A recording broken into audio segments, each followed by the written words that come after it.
I mean, have you noticed that you have a picture face and that everybody has a picture face? Says, okay, let's take a picture, and everybody gets together and they go, I'm not exactly sure what that is or what causes that. I mean, I have some theories about that old idea of like a picture steals your soul. There's that sense of I'm going to be viewed. I'm under scrutiny. I need to shield myself. I need to protect myself. But I think there's something deeper, and I think it also has to do with, we've been leaving messages for each other for a long time. Like we've had answering machines for almost as long as I have been alive. Yet that leaving message things for almost everybody is still that like, hi, it's Sam. I'm just calling to say that I was really looking forward to talking anyway. Just like we all freak out when we're leaving a message. What is that? I'm very curious. I would like to speak to somebody who does this professionally, who does like human behavior things professionally, because I think there must be some evolutionary biology reason for this. I just don't know what it is.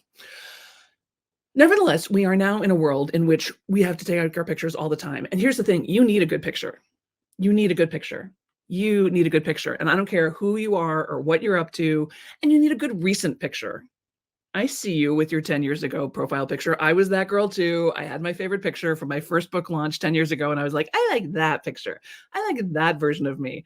Well, it's been a rough 10 years. I'm not gonna lie. Like this is not the same as it was 10 years ago. And in some ways it's better, right? But we need to present an accurate contemporary version of ourselves. Hi, Dr. Kinsley, Almighty Amy, I love it. Hi, Frank. So where are you going to get that picture from? You need it for your Facebook profile, your social profiles. You need it for your work. You need it to share with your friends. You need it to share with your family. Like, just stop pretending you don't need it, because you do. And there's a little something about this. Just happened to me where I was looking for someone. I was having a guest speaker and I was looking for a photo of them, and all the photos of them I could find online were at least 10 years old. And I was like, this tells me that either you're not caring or you're not paying attention, and neither of those things are good. Now I will say, this is my little footnote proviso hashtag, is there are some professions, hi Percy, where people need to have a headshot that looks like picture face. My sister works for a sort of a quasi-government organization, and sure enough, they sent her to JCPenney to get her headshots done, and they had some very specific, they really wanted this picture, right? And so that's the picture she took. But there is something about that says, don't see me, right? That says, don't see me. And I want you to be seen, right? So that's the first step, is I want you to say, or even write down for yourself, I'm willing to be seen. I'm willing to share the truth of myself. I'm willing to be present in my life on social media. I'm willing to be present in the world with a real version of my face. Okay, so write that down for yourself. I'm willing to be seen. Go ahead and here, I'm going to make this into a comment too. I'm willing to be seen. And we don't mind when babies stare at us in the grocery store line, right? Because we know that they're not necessarily judging us. They're just looking. And so you can call up that feeling too of like, I'm willing to be seen by a baby. I'm willing to be seen by people who like me. I'm willing to be seen by people who are interested in what I have to say.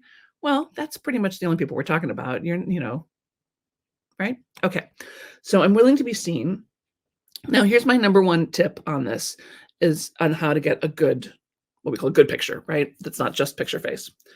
I want you to imagine, anytime someone's taking a picture, they're going to say, okay, let's get a picture. I want you to imagine there's somebody that brings up a little flirty feeling inside of you on the other side of that lens. Okay. And I don't care if it's somebody from high school, if it's a famous person, a celebrity crush, just somebody that just gives you that tingly, like, oh, hi, right? I have a celebrity. Okay, I'm just going to come out and say this. I'm a little embarrassed, but I'm just going to tell you, I have a celebrity crush on Bill Hader. I love him. I love his work. I love his brain. I love the way he looks. I love everything about him. So when I'm filming, like when I'm doing those LinkedIn learning videos, or I have to have I have a photo shoot scheduled for Monday because the new book is coming out. So I need photos for the launch. The book, keep an eye on your inboxes, guys. If you're not on my email list, please go to therealsambennett.com and get on my email list for emails here. Therealsambennett.com, because there's going to be a lot of excitement around the book launch, and I don't want you to miss any of the fun free things or any of the bonuses or offers or opportunities that are coming with this book launch. So please, if you're not on my current email list, if you don't get emails from me regularly, please sign up right now. Hi, Lakeisha. Hi, Alan. Hi, Lou. Yeah. So Matthew McConaughey can see me. Exactly. Yeah. Who's your celebrity crush? Who's the person you're like, oh, hi? That you're like, oh, that makes you feel sort of giggly. And don't tell me men don't have this feeling, because it's not a girl thing. This is a flirt thing. Somebody that you'd be like, oh, well, hi there. Great to see you. Right. Who can see you? Right. I'm willing to be seen. Who are you willing to be seen by? Right. So every time the camera would go on, they'd say, action, I would think to myself inside of my mind, hi, Bill Hader.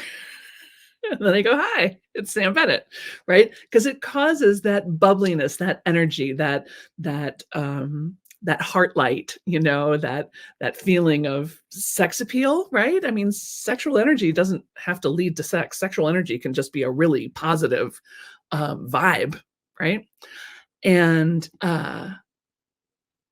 so that's my number one tip, is picture somebody that you just really love and adore, that you would love to see, that you'd love to flirt with, that you'd love to hang out with all night, and just see them behind the lens. Because we're leading into tip number 2 here, and just say their name inside of your mind, and then open your eyes. And partly what that does is it leads to the smile that's got the little crinkle in it. Now, my whole family does this. When we smile, our eyes disappear. So you can tell there's a bunch of Briggses, because we got this Briggs squint, and there's family pictures where you can see no one's eyes. It's just teeth. It's just, but that's what we look like as a family. And you can practice squinting and keeping your eyes open, but it takes a little doing. So it's not that's an advanced strategy. Okay. So we're looking for someone we would love to see behind the camera, right? Hi, Polly. We're looking for people. We're looking to generate that heart light, that love light, that flirty light, that giggly, happy, bubbly, energetic light, and have that come out through our eyeballs. And now here's tip number 2. I want you to practice looking through the lens.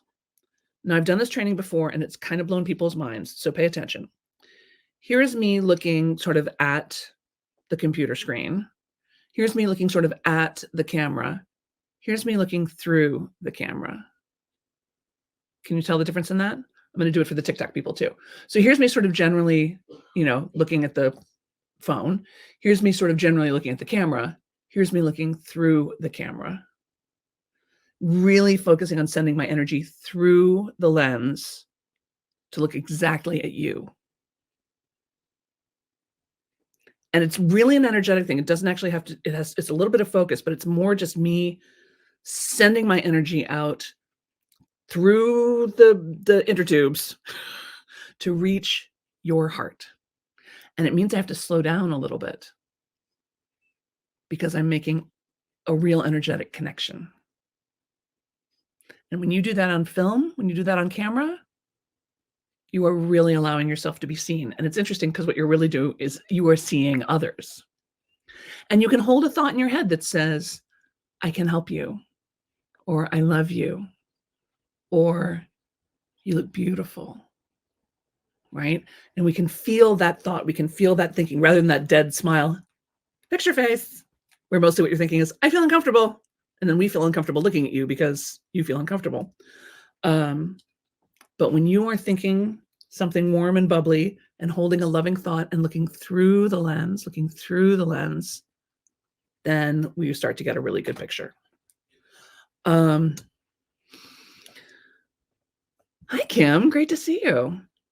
Yeah, MK says my best photo in the world is with Morton Harkett after the concert. See, there you go.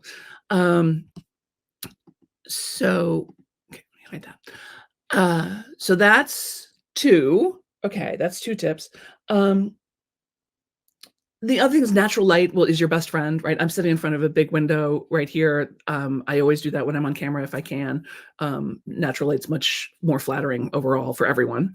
And then finally, if you've got like I said, I've got a photo shoot happening on Monday. I've hired a makeup artist. I'm going through my wardrobe.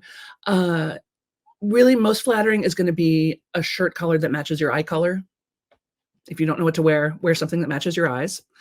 And if you need a makeup refresh, if you're the kind of person who wears makeup, then do it. Go to the department store, go to the Sephora, go to the Ulta, go to the wherever, and or a friend who's really good at makeup, and bring some representative pictures. Like go through some magazines or through the internet and pick a couple of pictures that look kind of the way you want to look, of people who are more or less in your age range. And say, I want to look like this or something similar to this. Because just using words like, oh, I want to look natural. Well, natural is going to mean very different things to different people. So Faye says a brown shirt like my eyes, that sounds like it would be drab. It won't. It'll be lovely. But again, same tone as your eyes. So if your brown eyes have a little gold in them, maybe something more browny gold. If your eyes are just a deep, rich brown, wearing a deep, rich brown.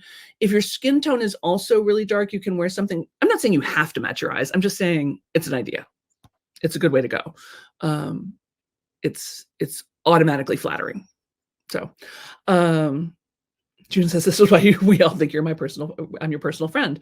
Yeah, that's probably right, because I look through to you. I look through to you, right? Yeah, so makeup, like I said, just and hair too, bring in samples of what you're kind of going for so that the person you're working with has a sense of what you're looking for, because I want to go lighter, I want to go shorter, I want it to be fun, I want it to whatever is not it's just not going to mean the same thing. But if you say this kind of feeling, then artists respond well to visuals and to themes. So you'll be doing yourself a favor. Faye says, yeah, well, try it, Faye. And again, I get it. I mean, I have green eyes, which did you know that only 2% of the population have green eyes? Isn't that interesting? And it's hard to find good greens. It's hard to find good greens. A lot of greens are sort of this Kelly green, which is not so flattering. It's okay, but not great. But it's worth it because, I mean, blue-eyed people have it made in the shade, right? Because they wear blue and their eyes go bing, ba-bing, ba-bing, ba-bing, and we're like, oh my God, they're so beautiful. So give it a try. It can be hard to find a nice, beautiful, warm brown. Veronica's saying if your brown eyes are greenish brown, then cool tones will work the same way. If they're more red brown, go warm, right? And then we get into like what your skin tone is and stuff. But give it a try. And whatever you do, wear something you feel great in. Right? Wear something you feel great in, because your comfort is more important than, none of us are trying to be supermodels here. Nobody's coming to us for our pro makeup tips unless you are, but you want to look clean, contemporary, professional, and like somebody that somebody would have on a podcast, or trust to write a book, or trust to lead a class, or trust to run the flower rota at church, like whatever it is you're up to. You want a picture that portrays you accurately and lovingly in the world, because you matter. And we want to see you. All right. I said this was going to be one of our magical 15-minute ones, and we're just a minute or two over that now. So I want to give you all the rest of the day. But think about getting new pictures. If you haven't had them in a while, you probably need them now. And send good vibes for me on Monday, because I hate having my picture taken so much, and I just have to pretend like I am not a person who hates having their picture taken, because me being uncooperative is not helping the situation. So I just need to put on my big girl pants and understand that I'm doing this for you. I'm doing this for you, right? All right, beloveds, let's take one more breath to close out this this circle. Heidi says solids showcase you, patterns distract from you. I think that's true. I almost only wear solid colors. I don't wear patterns or prints really at all. It's one of the reasons why I can afford to have sort of a more complicated background is because I really only wear solids and usually pretty dark colors. And think of Bill Hader. Hi, Bill Hader. This is so embarrassing. Okay, love you guys. Let's do one more breath. You ready? Let's inhale, 2, 3, 4. I'm blushing. 2, 3, 4. Out. 2. Even lost count. Woo! Oh, the power of Bill Hader. All right, breathe on your own, people. Thanks so much. Have a great day, everybody.